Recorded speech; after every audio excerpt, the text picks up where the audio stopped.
Գյուրջան Կասկադ 60 ամիս փուլային վճարում բազմաթիվ առավելություններ։ Բարի լույս, սիրելի ընկերներ, բարի լույս հարգելի քաղաքացիներ, անցած շաբաթ նույնպես շատ լի էր իրադարձություններով, այդ իրադարձությունների մի մասը կանխատեսելին, մի մասը անկանխատեսելին, ցավոք սրտի այդ իրադարձությունների մեջ նաև քաղաքական հետապնդումների, քաղաքական բանտարկությունների բաղադրիչ կար, ինձ չի ուղղված է դիմացի մեքենային, ասում եմ հատուկ ընկերներից համար, որոնք անընդհատ պնդում են, որ ես լավ չեմ քշում, բայց դիմացից մեքենան եկել ճանապարհին։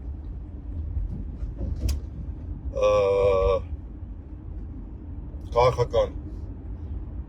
բանտարկյալների թիվը մեկով ավելացավ,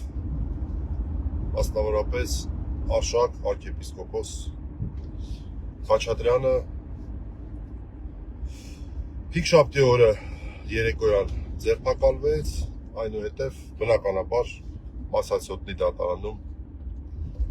կալանավորվեց, որտեղ այնտեղ այլ որոշում ուղղակի լինել չի կարող։ Արքի դատավոր Մասիս Մելքոնյանի ձեռամբ, որ արդեն երրորդ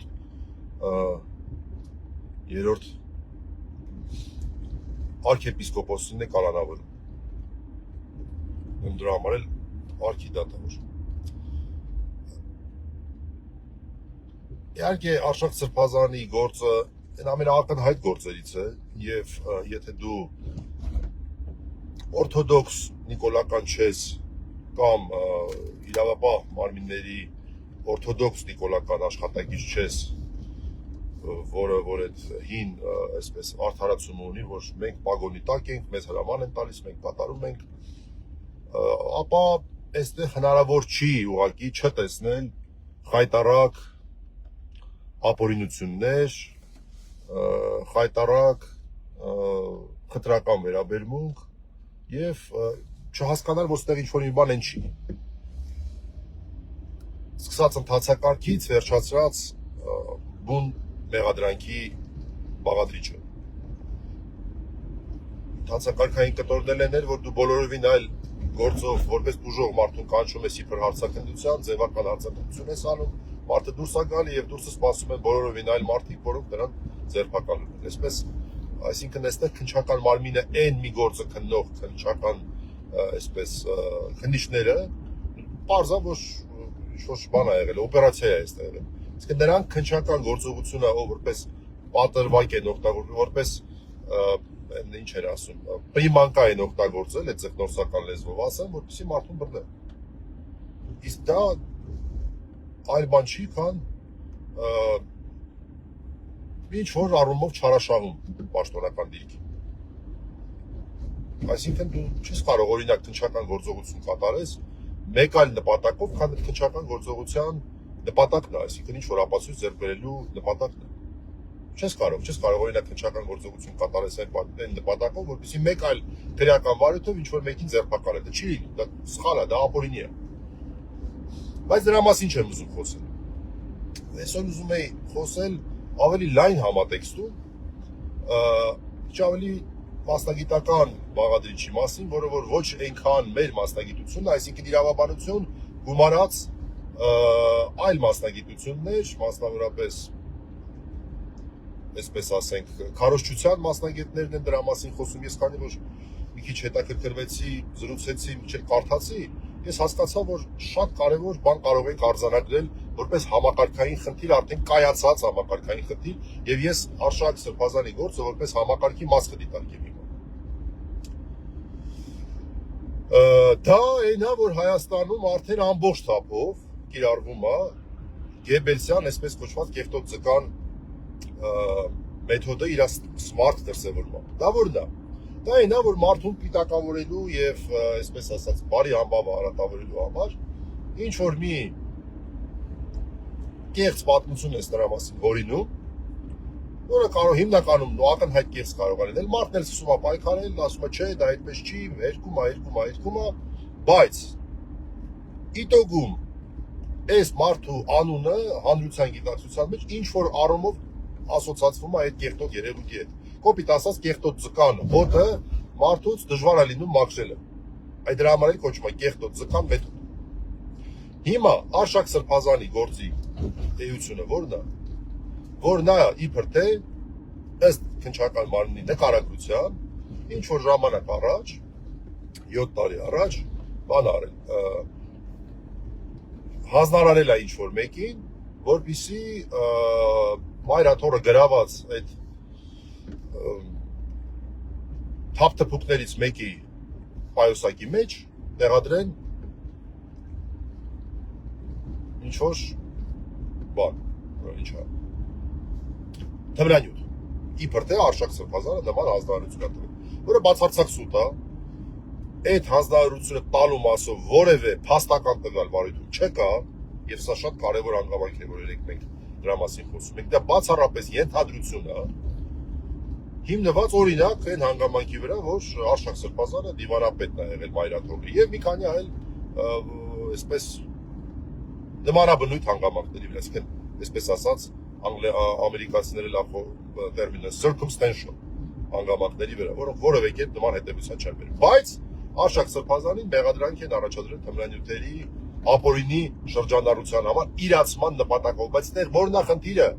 Այդտեղ խնդիրն այն է, որ դուք ինքներդ եք գրում, որ նպատակը իրացնելը չէր, նպատակը վարկաբեկելն էր այդ մարդկանց, ովքեր որ եկել եւ գրավել էին դիվանատունը մայրաթորի վարչական տարածքներում։ Այդ է եղել նպատակը, բա ոնց եղավ իրացման նպատակ։ Այսինքն որևէ կերպ անգամ ձեր նկարագրության մեջ Արշակ Սրբազանի գործողությունները չէին կարող որակվել քրեաիրավական առումով, որպես թմրանյութերի ապօրինի շրջանառություն իրացման նպատակով։ Դե դուք ինքներդ եք գրում ձեր տեքստում, որ նպատակը եղել է վարկաբեկել, այլ ոնց եղավ իրացման նպատակը։ Նպատակը այն չի եղել, որ այդ մարդը կոպիտ ասած այդ բան անի, թմրանյութ օգտագործի, չի եղել այդ նպատակը։ Հետևաբար չի կարող լինել իրացման նպատակ։ Դուք ինքներդ եք գրում։ Բա տեսեք իրավաբանության մեջ թե կալանքի փուլում, թե վերջնական դատական ակտի փուլում երկու խնդիր կա, որ պետք է իրավաբանները լուծեն։ Խնդիր առաջին. արդյոք ներկայացված փաստական տվյալները, իսկ բուն վարույթի ժամանակ ապացույցները արդեն բավարար են փաստելու համար, հաստատելու համար այն վարկածը, այն նկարագրությունը, որ վարույթ իրականացնող մարմինը, քննչական մարմինը, դատախազական մարմինը ներկայացնում է դատարանին։ Արդյոք բերված փաստական տվյալները, արդյոք բերված ապացույցները բավարար են դա հաստատված համարելու համար։ Սա մեկ հիմնական խնդիրը այստեղ է լինում։ Բայց մենք ստեղ գործ ունենք ոչ թե այս բաղադրիչի հետ, այլ մյուս բաղադրիչի հետ, որը հիմա իսկ ասեն որ դա։ Հետևյալն է. արդյոք քննչական մարմնի դատախազության նկարագրությունը, որտեղ ասում է ըստ մեր փաստական տվյալների, ըստ մեր ապացույցների, ես ինչ օրը սենց եղավ, էսի գնաց տեղ, էսի եկավ ստեղից, էսի ասեց էսինչ, եւ արդյունքում սա ստացվեց էսինչ։ Արդյոք քննչական մարմնի, արդյոք դատախազության նկարագրությունը համապատասխանում է քրեական օրենսգրքի այն հոդվածին, որը դրված է այդ մարդու վրա։ Այստեղ է խնդրեմը, որը սովորաբար խնդրեմ չի տալիս այստեղ։ Այ խնդրեմը բուն էստեղ է։ Այսինքն ձեր նկարագրությունը հələ մի հարց, որ ձեր բերած փաստական տվյալները բավարար չեն ձերից նկարագրությունը հաստատելու համար, բայց դա հələ ջանդամ, դա հələ մի կողմ։ Ձեր նկարագրությունը այդ հոդվածը չի տալի եւ այդ հոդվածը դուք դրել եք հատուկ վարկաբեկման նպատակով։ Սա նոր մեթոդ չի Հայաստանում։ Ես հիմա կբերեմ օրինակներ, դուք կհասկանաք, որ դա արդեն սիստեմա։ Սա ադրբեջանա-թուրքական սիստեմա վարկաբեկելու հեղինակություն ունեցող մարդկանց, տարբեր հեղինակություն ունեցող մարդկանց, ոչ միայն եկեղեցականների, այլ մարդկանց եւս։ Բագրատ Սրբազանի գործը որևէ այսպես որևէ իրավաբան, որը այս գործի մասին տեղեկանում է եւ այդ մեծ ծավալի նյութը նայում է, առաջին բանը, որ դրա մտքով ասում է, ընկերներ, որևէ տեղ նկարագրված չի ահաբեկչական գործողության բաղադրիչը։ Ահաբեկչական գործողության բաղադրիչը ընդհանրապես բացակայում է։ Այսինքն ահաբեկչության նախապատրաստությունը չէ, դա իջեցնեմ ինչա, ահաբեկչության նախապատրաստություն եւ իշխանությունը այսպես միջեր բռնությամբ զավթելու, թե ինչ ոնց է այդ հոդվածի։ Մի խոսքով ահաբեկչության նախապատրաստության մասին եմ ուզում ասել։ ահաբեկչության նախապատրաստության մասին ընդհանրապես նկարագրության մեջ խոսք չի։ Նկարագրության մեջ խոսք չի գնում։ Եվ մարդկանց մոտ զարմանք է հարուցում, որ լավ, ստեղ ինչ ահաբեկչության մասին է խոսքը, բայց նույն նպատակով է դրվել այս հոդվածը Բագրատ Սրբազանի վրա։ Այդ կեղտոտ ձկան մեթոդի կիրառմամբ, վարկաբեկելու համար, որ տեսեք հայ առաքելական եկեղեցու նվիրապետը ահաբեկչական գործողություններ է նախապատրաստում, որը նկարագրված չի։ Բացարձակ նկարագրված չի։ Նույնը վերաբերում է Արշակ Սրբազանին։ Հայ առաքելական եկեղեցու նվիրապետը տեսեք ինչ էր անում, բաներ անում, թմրանյութերի ապօրինի շրջանառությամբ են իրացման նպատակով զբաղվում։ Նկարագրված չի։ Մեկ այլ օրինակ բերեմ։ Արմեն Աշոտյանի գործը նկարագրությունը նայում ես մի հանրային գրպանից փողը գնացել է մեկ այլ հանրային գրպանի։ Մենք մինչև հիմա պնդում ենք, ասում ենք, այ ընկերներ, սա ոչ միայն հանցագործություն չի, այլ թակարակը սա այսպես շնորհակալության արժանի բան է, որտեղ կոնկրետ բժշկական համալսարանը իր կառույցներով հարստացել է, գույք է ձեռք բերել, այդ գույքը շատ արդյունավետորեն օգտագործում է, գույքի գինը էապես աճել է, անշարժ գույքի մասին է խոսքը, այն գործողությունների հետևանքով, որի համար մեղադրանք առաջադրվել։ Բայց առավել եւս, եթե գումարը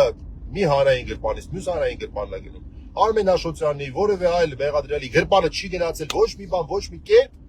չի կարող դա լինել փողերի լվացում։ Փողերի լվացում լինել դա չի կարող, բայց անունը դրել է փողերի լվացում ինչու, այս նույն կեղտոտ ձկան մեթոդի պատճառով։ Նույն մեթոդա սա, ընկերներ, սա մեթոդա։ Այս է ուզում բանալ։ Գիտեք, կոպիտ օրինակ բերեմ։ Հիմա, չգիտեմ, ինչ որ մարդու ես